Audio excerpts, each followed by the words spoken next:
Brother Knights all, Vivat Jesus. This is Steve Jasek, Michigan State Membership Retention Director. I'd like to thank you for taking the time to review this presentation today regarding the membership retention process for the state of Michigan. This presentation is intended to help you better understand not only what to do, but why each portion of the process is important. It should be viewed by every council's Grand Knight, financial secretary, and each membership retention committee member. Dates shown on this presentation are drop dead dates in order to complete the process by the end of the fraternal year. The process begins in December with the mailing of the first dues notice to the membership. This is normally not a problem because most financial secretaries are pretty good at sending out bills. Some councils use email, and there also are other electronic payment options like PayPal and auto deposit. Shown is the old form used prior to member management. The council should send out the second dues notice no later than January 15th. This is the member management second notice form. Again, not normally an issue. About 1 month after the second notice is sent out, the Council Retention Committee starts to personally contact the delinquent members. The Financial Secretary fills out a retention worksheet providing names, contact information, and the amount due for each delinquent member.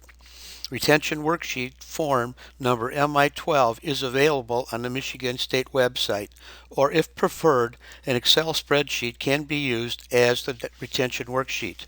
In either case, the worksheets are distributed to individuals on the retention committee. The committee member fills in his name and phone number on the form and starts making his phone calls. The retention worksheet is used by the retention committee to document all their actions. The committee member should attempt 3 calls to each member over a 3-week period. The retention committee member documents on the worksheet actions that were taken to contact the member each time contact was attempted, dates the calls were made, and the results of those calls. No answer, left a message, wrong number. If contact was made, what was the discussion and with whom? If the council finds that they do not have current contact information, they should immediately contact the state retention director for assistance to research current information for them. By March 15th, the council sends out a night alert to all the delinquent members. It is a letter signed by the Grand Knight and the council trustees explaining the value of each member to the council and the good that the member can do for the church and the community by remaining a Knight of Columbus. By April 1st, the intent to retain notice, formerly the intent to suspend form, is mailed to the member and the Supreme Council Membership Records Department. This form indicates that efforts have been made by the council membership to contact the member and that he is currently more than 30 days delinquent on his dues. If he does not make payment within the next 60 days, the council will be forced to suspend him from Knights of Columbus. Contact information is given to the member, and he is urged to make payment or contact the Grand Knight with any questions or concerns. This does not mean that everything has been done to contact the member. It's just the next step in the process. The member management intent to retain notice is created in a PDF document format. This PDF file can be emailed as an attachment or copied and snail mailed. Again, it should be sent to the member if the council has the member's email address and to the Supreme Council Membership Records Department at membership@ksc.org. When emailed, signatures on this form are not required. Again, this does not mean that everything has been done to contact the member.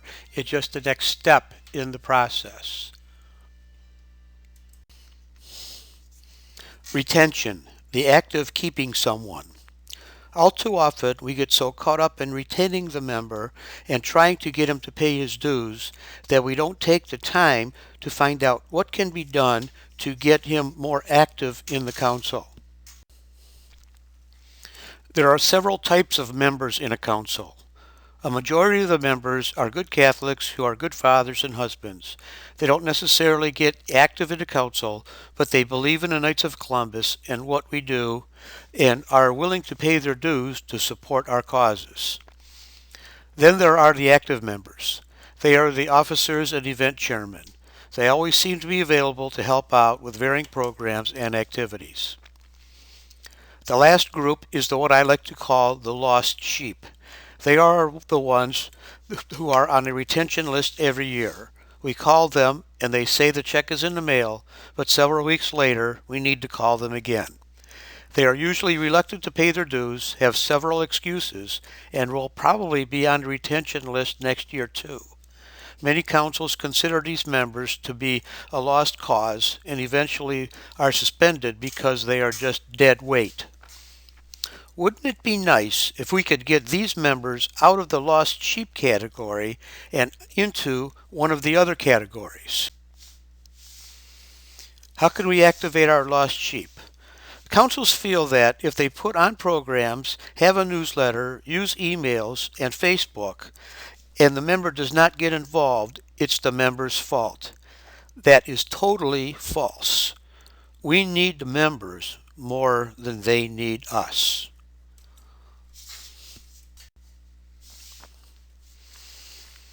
It is the council's responsibility to know the pulse of the members and give them the programs and activities that they want.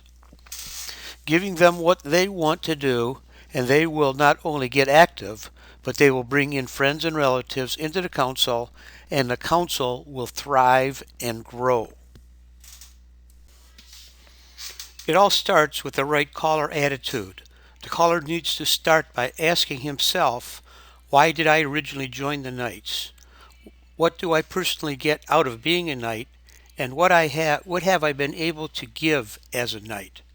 He can then speak from personal experience and speak sincerely, brother to brother. The caller also needs to be properly prepared so that he can talk intelligently with the member. He needs to know the events the council is participating in and the charities that are benefiting from the events. He should know how much was donated to each charity and what services were being provided. He should be able to explain the benefits as a member through the brochure number 2773 from Supreme. He should know how to handle special situations like non-Catholicity, physically unable to work, policies regarding felony charges, and all of these are found in the retention guide available in the state website. If he does not know the answer to a problem, he should find out and get back with the member.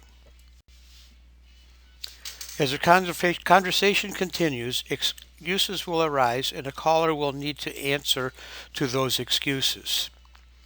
No time, not interested, really means you aren't doing the programs I am interested in. Ask what programs you would like to see. Don't expect an immediate answer, but let the member know the council is open to starting new programs that their membership wants. Hardship. No member should be suspended for financial reasons. If this situation arises, explain it to the caller that he will be contacted by the Grand Knight. Tell him that he can pay whatever he can when he can. Meanwhile, he may want to get involved more with some of the council activities. Once he gets back on his feet, he may be more responsive to being an active member. Closed church or building. Many councils are being faced with closed churches or councils losing their building. This can be a very stressful time for a council and the membership. Sometimes it is very personal. Explain that the council needs all the members' support during this sensitive transition. Quite often, after relocation, a council experiences a surge in new programs and membership. Ask if the member could support the council for 1 year just to see how it goes. Any member lost during these transitions should be contacted 1 year later in an effort to try to reinstate them in the council. Members move or are relocated. If a member moves to another city or state, ask him to pay his dues to keep his years of service. We can work with him to find a council to his liking in his new area. No longer wants to be a Knight. Ask him if he believes in the principles of the Knights of Columbus. If so, he may want to consider it as a charitable contribution to a worthy cause. Explain all the benefits that he will still be getting as a knight. Leaving a message. Most phone calls will end up being a message on the member's voicemail. The message should be that you want to talk to him about the things that are going on at the council. If and when he returns the call, start with the calendar of events and work into asking if he received his dues notice. When all else fails, do not accept no. Ask him to pray on his decision and give him a date that the suspensions will be mailed to Supreme. As the phone calls are being made to the membership, the Retention Committee Chairman will keep the Grand Knight informed on the progress of the Retention Committee. He will review the worksheets with the Grand Knight. The Grand Knight will set up a meeting with the District Deputy to review the actions of the Retention Committee and, as a group, assess their next steps. This may include home visits, contacting the insurance agent for help, identifying hardship cases, and recommending member suspensions. When the Supreme Council receives the intent to retain notice, they send the State Retention Director and District Deputy what they call a conservation list. It's a list of the names of the members in danger of being suspended. A District Deputy will review the conservation list with the Grand Knight. The conservation list shows age and years of service of each member. It is important to look for any patterns that may exist. Are most of the delinquent members older, younger? Are they longtime members or newer members? Any pattern may be a telltale sign that the council may not be providing what these members want or expect. Does the council need more programs for either of these categories to keep these members in the future? Can we get these members back if the programs are developed that target any of these areas? Another concern are the honorary and honorary life members. Are these members close to being honorary life? If so, they should be given special attention. Another major concern is accurate and current membership contact information. The State Retention Director has paid for search mechanisms on the internet to get current information. Contact him and he will do everything he can to help you. Are they insurance members? If so, the insurance agent should contact these members and let them know how their benefits will change if they lose their active membership status. All of these things can be very helpful, not only retaining your current membership, but retaining a strong membership in the future. Your district deputy and state retention director are eager to help you, but it starts and ultimately ends with you. After every effort has been made to retain these members by the council, in conjunction with the district deputy and the state retention director, the delinquent members can be suspended 60 to 90 days after the intent to suspend forms were received by Supreme. The council can send a Form 100 to Supreme Council Membership Records Department to suspend the members. If the Form 100 is not sent to Supreme within the 60 to 90 day period after the intent to suspend forms were received by Supreme, the member will not be suspended and the suspension process needs to be started from the beginning. Thank you for all you do for your church, your community, and the Knights of Columbus. If you have any further questions or concerns, contact your district deputy or me, Steve Jasek, your state membership retention director. Again, thank you and vive